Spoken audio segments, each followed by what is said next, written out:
Hey guys, welcome back to another AspieWorld podcast episode. What is going down? Guys, I can see you all listening. I can see you listening and you're not subscribed. So I don't want you to miss an episode. We're uploading daily episodes. So guys, make sure you hit that subscribe button so you don't miss an episode. Okay, so I'm very excited about this guest. Today, I'm with Bianca Topes, I hope I'm saying this right, who's a big influence. And about a year or so ago, I interviewed her about a book, But You Don't Look Autistic at All, right? Which is an amazing book. And you actually sent me a copy, I think. And it was such a good experience because we had such a good time talking on the podcast last time that you have another book coming out, or it's just been released, I think. This autistic girl went to Japan, and I'm excited to talk about the whole thing because I love Japan. I'm autistic, and we're good friends. So, do you want to just explain who you are and what you do, and so my audience know who you are? Yeah, of course. Am I even visible? I'm not, or are we just audio? I'm not sure what we're doing. No, we're visible. We're both. We're on YouTube and we're visible. Okay, this is it. Yay!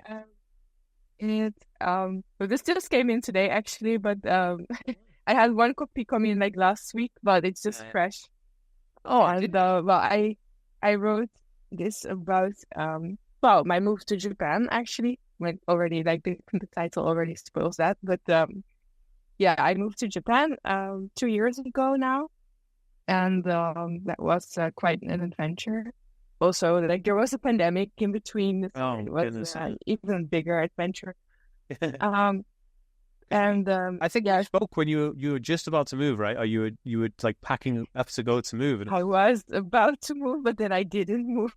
Yeah, I remember because I was staying in Rotterdam because I already like moved out of my house because I was gonna move. And I'm not even sure like how long after that I still didn't go. I think when we spoke it was maybe even before the Olympics. So then they had like the Olympics in the summer and then they were gonna open in October or so, but then they just made up like this huge process of like application and then like by the time that I wasn't even finished with that, the new like some corona variation came out and so they closed again. Oh man. So even never ended. No, it was never ending and it took 14 months. Holy smokes. Yeah, and in January, like before I went, I came here in March 2022, and like January, February, I just went to Korea because I was so done like sitting at home doing nothing, and I was like, you know what, I'll go to another country. So eventually, yeah, yeah, I stayed for about 2 months in Korea, and then I went straight on to Japan from there. So I was already like close. Yeah, you're close enough. Yeah, it's not too far away. No, it was easy. Were you tempted to go to Pyongyang when you were there, North Korea? I do think it was possible because of the pandemic, but also no, I wasn't really tempted. But I saw even if you wanted to do like these demilitarized zone tour things, I think they were canceled because of pandemic. Yeah. You can. I did go to Busan, so I went somewhere. You can get into North Korea through China.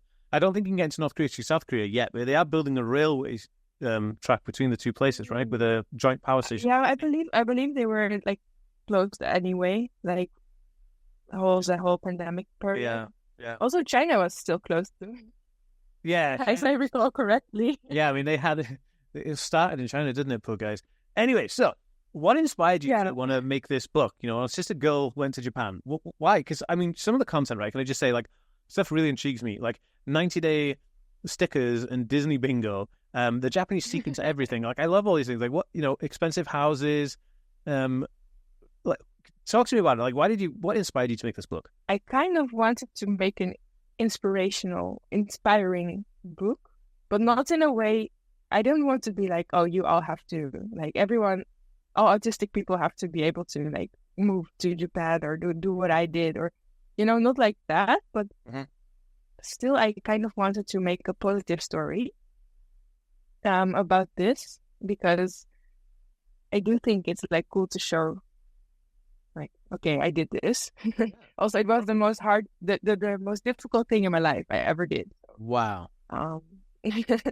But also, just for myself, I kind of just also wanted to chronicle my adventure, because especially the first year when I was in Japan, there were so many things I had to do that I feel like I was just living in some kind of cloud. It's like, what am I doing? I don't know. I don't remember anything. So I'm very happy I wrote things down, because otherwise maybe I wouldn't even remember it. That's fascinating. But it's just also interesting and funny. I think, Japan as a country, like a lot of people think it's just really interesting. And I think personally, well, sorry, English. It's okay. It's okay. You take your time. We're all good. We're all good. Yeah. So for me also, it's just Japan is just such an interesting country, and there's like stories in there. Like the one point that I wanted to get the new like a phone subscription. Before that, like before when I first came to Japan, I could only use like a foreigner slow internet phone service, and then finally when my visa got extended, I could get a normal one.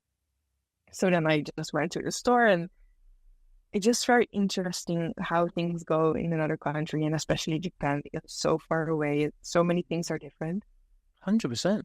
So tell me, what part of Japan are you in? Because it's obviously a big place. I'm in Tokyo. Oh, okay. But sometimes people think, oh my God, how can you be in Tokyo? Isn't that like super crowded?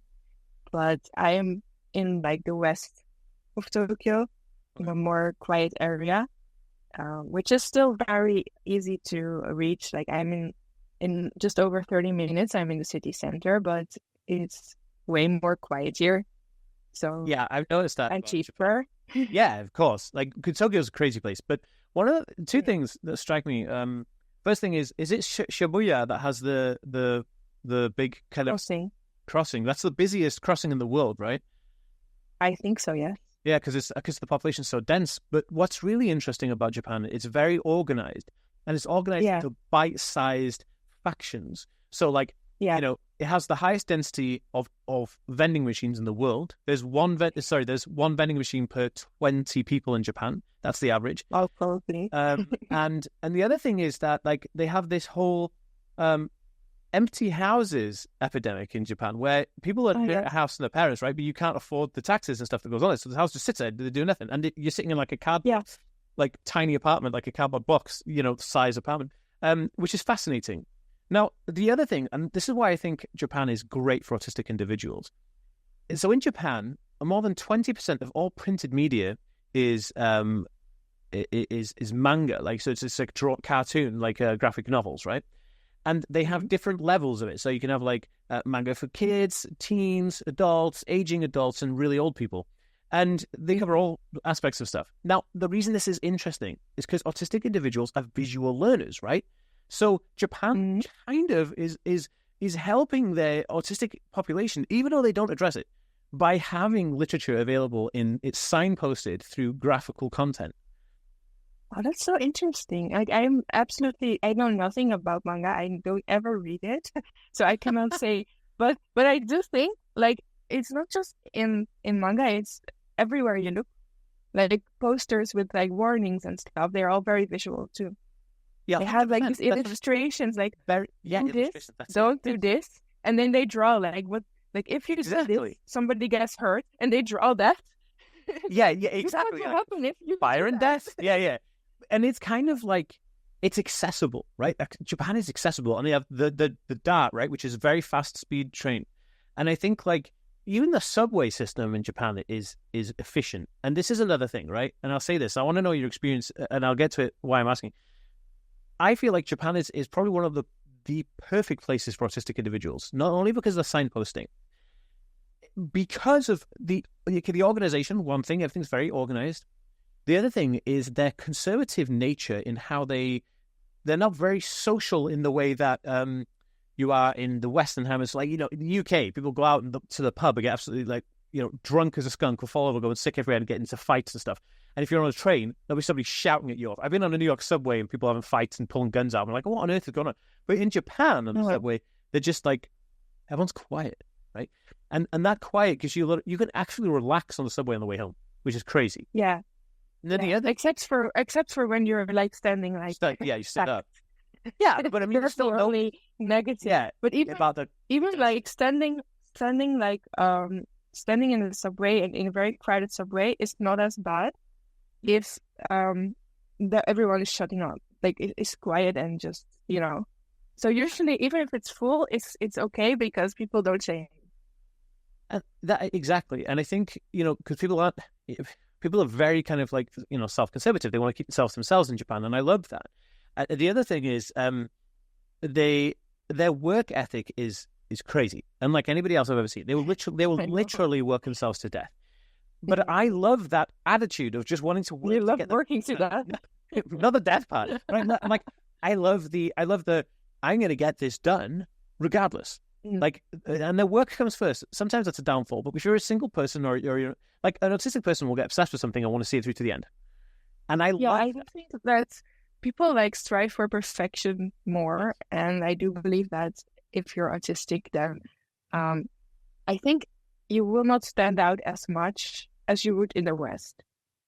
Because sometimes you see, like on TV, like they interview some kind of scientist or some person who does, works for the railways, and this dude is explaining like, okay, we're doing this project and this and this and this. And you're looking at this dude and you're like, he looks a bit autistic. Yeah.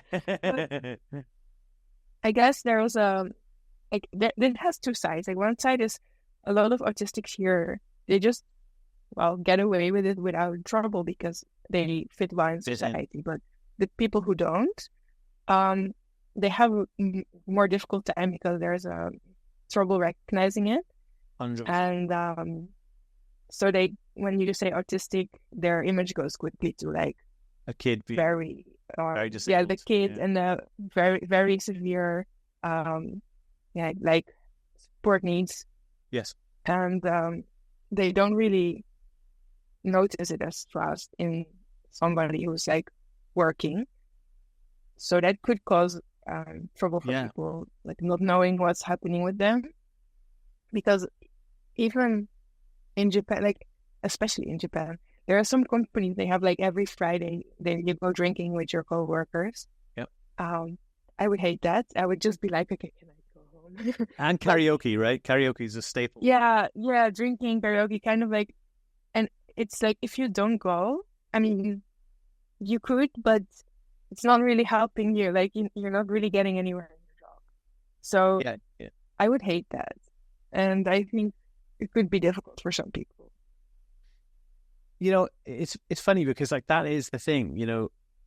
The Japanese culture are behind on understanding and identifying autism and what they could do to implement help, even though they have done, they got all these things going on that are friendly for autistic individuals. I think there's other things that are detrimental as well. Yeah.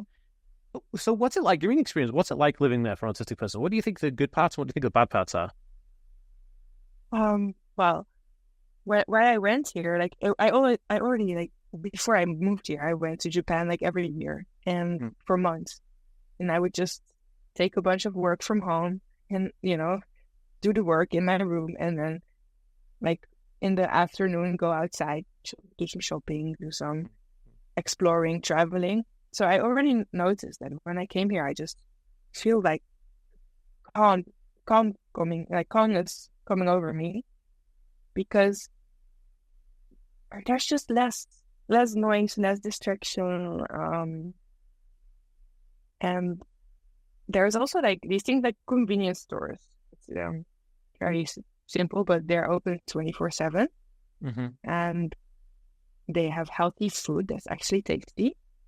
So every time I would just be completely like in my deep focus on my work, and then it's like, oh shit, it's 11. I need to get something. Fine, I can just go out, get some food. That's totally fine. So I just noticed that I just felt at ease. Like sometimes I go to Starbucks to work, and it depends on which Starbucks you go to, but there are some stores that are, it sounds like a classroom. It's just quiet there, and everyone is just sitting there working. And even if people are talking, I don't know how they do it, but Japanese people can talk like so quietly, but still very understandable. They're not like whispering, they're just talking very quietly for some reason. And it's such a big difference. And at some point, like an American tourist enters the place, and He starts like, and you're like, yeah. You get cheeseburgers, like shouting oh my God. Yeah. They just, no offense, America, we love you, but you can definitely no, notice also Americans. like Dutch people. Yeah, it could be anybody, right? Yeah, but, yeah, West people. Right? yeah, so they just come in and completely unaware of the whole surroundings. Like I learned after like living here for a while, it's like you become aware of it. So if the place is quiet, you're quiet. Yeah. But yeah. for tourists, they're not aware, so they just come in completely loud and I'm like, don't you notice you're the only one now like making loads of talking noise and screaming here? But no, they don't notice. It's so funny, like yeah. The Japanese culture is like they're so respectful, right? Like, you got like gun cans and stuff. You can't even have your shoes in the house, right? And like, I don't know why I know so much stuff about Japan, by the way. I've never been there, but I seem to be like just spouting off all this stuff. Like, I find Japan fascinating.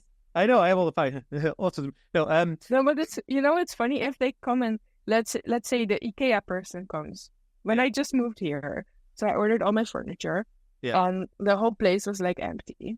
And then they come with like a big closet, huge heavy box, and they still try to take off their shoes in the Genkan to enter. Like, first of all, they enter your house, they say some word. I don't exactly know what it is, but they say something like I'm coming in word. Like, sorry, I'm coming in. Yeah. And then he tried to take off his shoes, and I was like, no, it's okay. Just You're carrying this heavy thing, dude. Put it there. This whole house is empty. I don't care. Oh my God. Yeah. Yeah. do you know, I think it's what's funny about that is like they are definitely the most respectful culture in the world. Yet their history is nuts. Like the Empire of Japan, where they tried to take over the Korean Peninsula. Japan was one of the only historical nations to ever enslave their own people. Like, it was great, right up until the Second World War. Like, Hirohito enslaved their own women. Like, this was crazy. And so, coming from that, I feel like the whole kind of like nuclear age threat changed Japan, right? Because I don't know if you know this, but basically after the Second World War, world governments, when they came together and stuff like United Nations and things, they said, look, Japan, we'll help rebuild your entire systems because we completely flattened you with nuclear weapons. But what we will do is we will put a ban on you spending any of that money on an army. So Japan was like, cool. So Japan built these amazing futuristic research centers, that stuff that you'd never even dream about, why loads of technology comes out of Japan because we paid for it. Yet in the UK and America, we still have these factories and stuff from like the 1800s that was still kind of relatively okay, but we didn't have to rebuild our infrastructure. But Japan had nothing. So it's really funny. After the Second World War, Japan just changed this whole idea of where it stood in the world. And now it's like a world leader in electronics, right? And it's just, wow. That stuff fascinates me. Yeah, well, it's interesting. Like yesterday, we were at the flea market, and some guy was selling like a literal Nazi sweater. Holy crap! So we're like, look at that. But some people here have some kind of strange, I don't know. They just don't see it as that bad or something. There are just flat out racists, like, running around in their super fans with all these slogans on it and yelling around it racist shit. Like we should take back the islands. There's some islands in the north that are now from Russia, and there's some islands in the south, and it's like, no, there are islands. We should all take them back. And they're just running around like that, and and collecting like Nazi shit. And I mean, yeah, that's crazy. Have some weird, there's also like a shrine dedicated to soldiers from the Second World War, but like Japanese ones. So in our eyes, like the bad guys. Yeah. And then apparently every year they do some kind of remembering them, and it's always controversial. Oh, jeez. But that's the thing. Like, Hirohito sided with Hitler, right?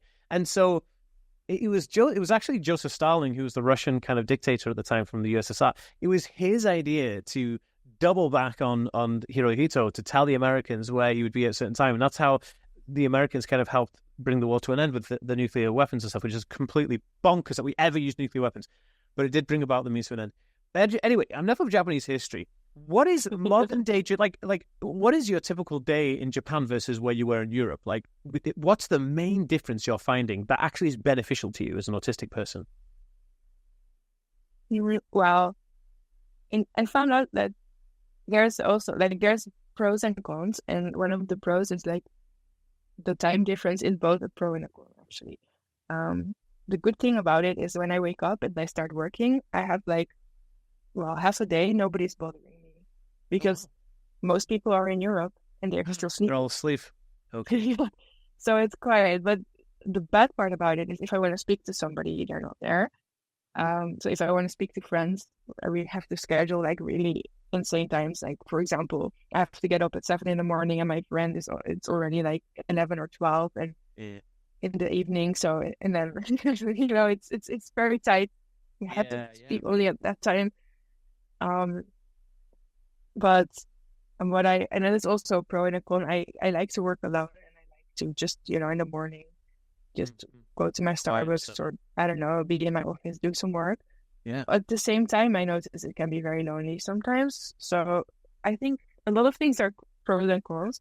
One of the biggest pros is when I have like time off, I can travel, and traveling here is way more interesting than traveling in the Netherlands. Like I would never just be like, oh, let's go and see the windmill or something. Whereas here I am just, I like go you want to do anywhere, those things, right? Yeah. the whole country is so interesting, and I want to see everything. With my work, I can do a lot of things on my laptop, so I can even just take my laptop and do some work in the morning and then check out the city in the afternoon. Yeah.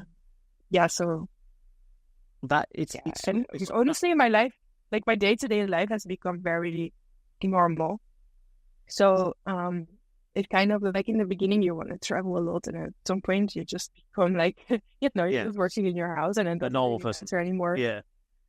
But all the time I go back to but I notice when I go back to the Netherlands, there are so many things just annoying me. Like, and you forget these people. They're like, you're in the store and somebody is trying to get in front of you, or super loud, or 100%. The train is super disgusting, and you're like, oh yeah, and it's not Japan here, it's the discipline, right? Because one of the most interesting things is Japanese school kids cook their own lunch.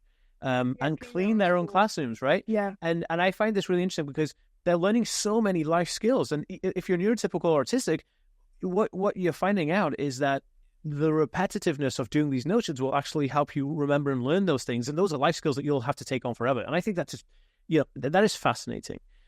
I don't actually know any other culture. I really like the idea that... sorry? I don't know any other culture that does this. No, and I think what the children are taught is that you should always think of other people. Like, how will my actions impact other people? Yeah. And that's just, I don't like, people are always like, oh, but aren't you like always stressed about that? I'm like, no, it comes so natural after a while.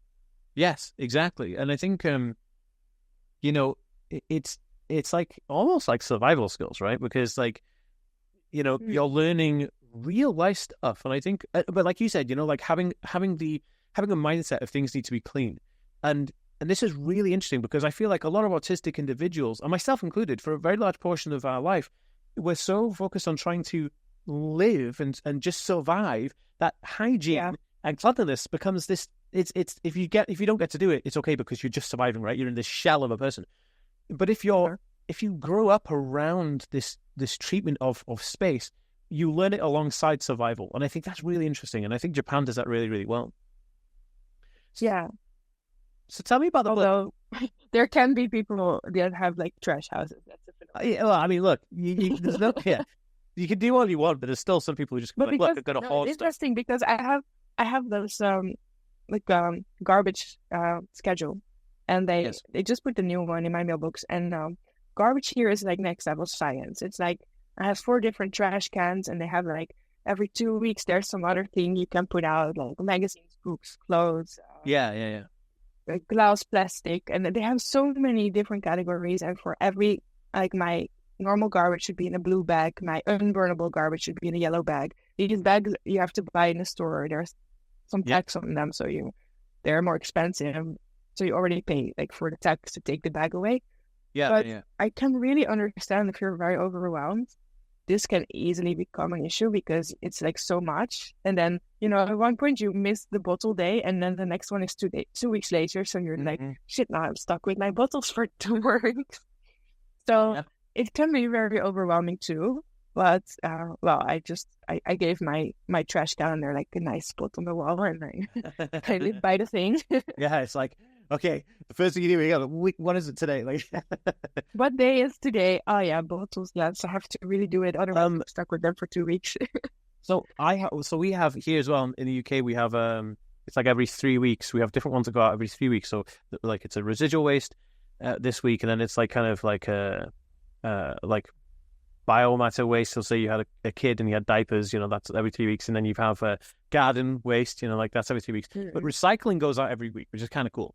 However, this is going to be really helpful to you and any autistic individual listening to this who needs to take out their own garbage.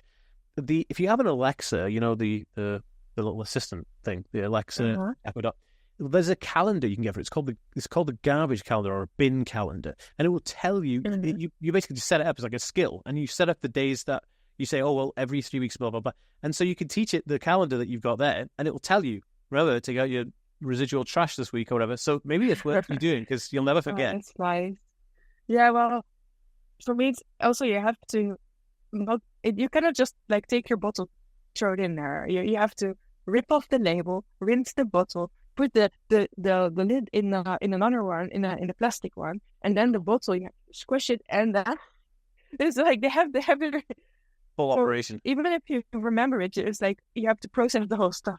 Yeah. That's just crazy. All right, so look, we haven't got time. It helps because there's like very little trash and a lot of stuff is recycled and there's no garbage on the streets. So great.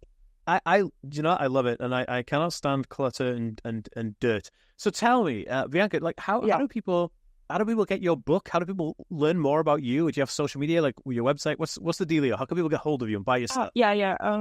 Well, all my social media is at Bianca Toops, and you're right that TOEPS. Yeah.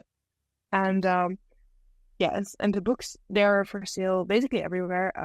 Amazon is the biggest one, so you can just get them there.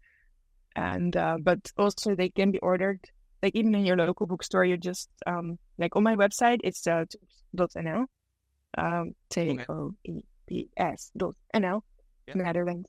I still have that now. I also have Japan, but it directs to the same. Oh, okay, good.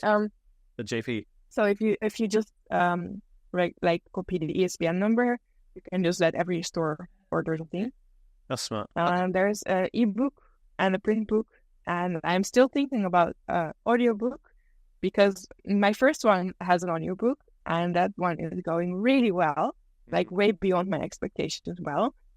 Apparently, people like to listen to things nowadays instead of read them.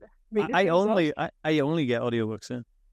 Yeah. So I still need to get the new one produced, which is a project. So if I do it will take a while. Yeah, I did mine in a day and a half. I did my last book.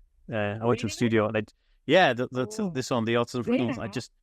Dude, like it was crazy. Oh no, I was just like, I'm gonna just absolutely smash it. So I told Penguin, because Penguin were like, how fast can you do it? And I was like, just give me 2 days, because I was expecting a baby any moment. My partner was about to have a baby, so I was like, I have to get it done in 2 days. I can't afford any other day. But I did, and it just worked, dude. So you can do it. You put your mind to it, you can do it easy. No, mine took I think 3 or 4 afternoons, and that was the Dutch one, so it was just my native language, and I was dead. Like every day I had to read. I just forget to breathe. I was like, reading a sentence. And not... Yes. Yeah, that was crazy. Yeah, people say they like my voice or they like how it sounds, so I'm happy with that. So I can imagine if you have a shitty voice and people have to listen to that for 4 hours. It's like if Donald Trump has really, hey guys, it's Trump here. I can read my own book to you. Like imagine he's got such an annoying voice. Like politics aside, the guy's voice is really annoying. Yeah. Anyway, nothing against, no hate against Donald Trump, but I'm just saying that like his voice is really funny. But yeah, I think there's the audiobooks always do well, I think, because an audiobook is accessible, right? You're giving people who be partially sighted or even blind the ability to read your book. And I think that's really, really important. Yeah, for the English one, I hired a voice actress. What's really funny, actually, like I did like a promotion video for my Kickstarter for my first book, and I hired this voice actress just to do like a few sentences. And I really liked her. So I just got her on Fiverr. And then I wanted the audiobook. So I was like, okay, I'll just ask the same person because people like her and stuff. Well, turns out she became quite famous in the meantime. Oh, like, no. Like 2 years later, this woman is like a Hollywood famous actress. No. So I asked her, like, hey, can you still do that? And she's like, well, I don't really do it anymore, but for you I can because I remember the project we did and I liked it. But this is the price. I was like, I did it. I did it because I already did. I wanted her. Yeah. Yeah, but for my new book, I'm sure I can't do it anymore. So I'm now. Also, for the other reason is that I need someone who can pronounce Japanese stuff. Yeah, that's true. That's true. Yeah. Otherwise, it will be a disaster. So I'm looking for a voice actor right now, like the Japanese English voice. Yeah, yeah, yeah. Interesting. Well, Bianca, look, it's been fascinating catching up, and I love talking about Japan. And one of my favorite things is gachapan, right? And I know Japan is big on gachapan, and so anyone who doesn't know what that is, go Google it. But I actually get the gachapan crates sent to my house because I pay for them because like I don't have gachapan where I live. Yeah, like So like the balls with the things in it or the whole machine? No, the actual balls. So a company goes to all the machines downtown, collects a bunch of random stuff, puts it into a box, packages it, and sends it to me. Oh, that's cute. Yeah. And I don't know what it is. Like I just love gachapan. I have so much gachapan stuff. Like, yeah, where do you put all these things? Some of it is on my shelf behind me. Some of it is like hanging up, like there's random pieces everywhere. But most of it actually is it just in a box and I keep it because I love it. I just love taking it out and look at it and put it back in a box. And I was just really leave it. But yeah, and also here's another thing I know about Japan. Tamago is egg, right? Yes. And I only know that because Tamagotchi is like egg monster or something like that. Or egg something like that. Because Tamagotchi. Yeah, it's from Tamago indeed, but I'm not sure what the other part was again. I did read it somewhere, but I have a Tamagotchi that's like a little egg character. You know that Tamago. It's like a little character. It's like an egg yolk character, the cartoon. Oh, Guditama? Yeah, Guditama. Yeah, the lazy one. The lazy. He's like a yeah. Well, I have the Guditama Tamagotchi, and that's so cool. I was in Comic-Con and I was like, "Do they need this?" Like, I collect Tamagotchis, so. And so I was learning Japanese. I've got a book called it's like learning Japanese through like symbols. And it was saying that carpeto is like carpet in Japanese. Oh, probably. It's just English. Yeah, and there was another one, basade keki, which is like birthday cake. It was like that's just saying birthday cake with an accent. Basade keki. Yeah, right. Yeah, but that's a lot of words here. Yeah, because it's moving more towards like an English-based version of Japanese, right? Like every language is.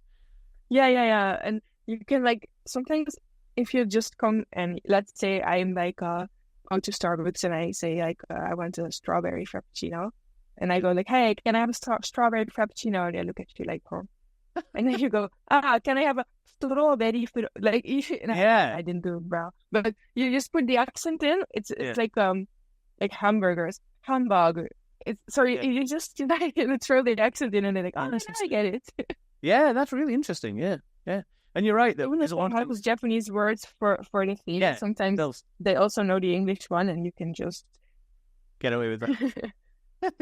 To this morning at Starbucks, I was like ordering something to heat up, and that is atatame masu. They ask heating up, so I was like yes, and then the guy turns around and says to his colleague, "Heating." It's heating. You just say that. Why are you having that like different language? Hito. Like, why you could have just said that, right? Yeah, but I mean, I understand both, but it was just funny. Oh my god, I'd love it. Japan's a crazy good place. Some of my really good friends are from Japan as well, or Japanese Americans. It's a great place. Anyway, Bianca, thank you so much. And everybody definitely check out the new book. It's called Autistic Girl Moves to Japan. And Topstart.nl. There you go. Or when to Japan. There you go. When to Japan. Yeah, I went. And you will not believe what happened next. Oh, there's a cliffhanger. No, I got it. Like, I read it, and it was not even surprising.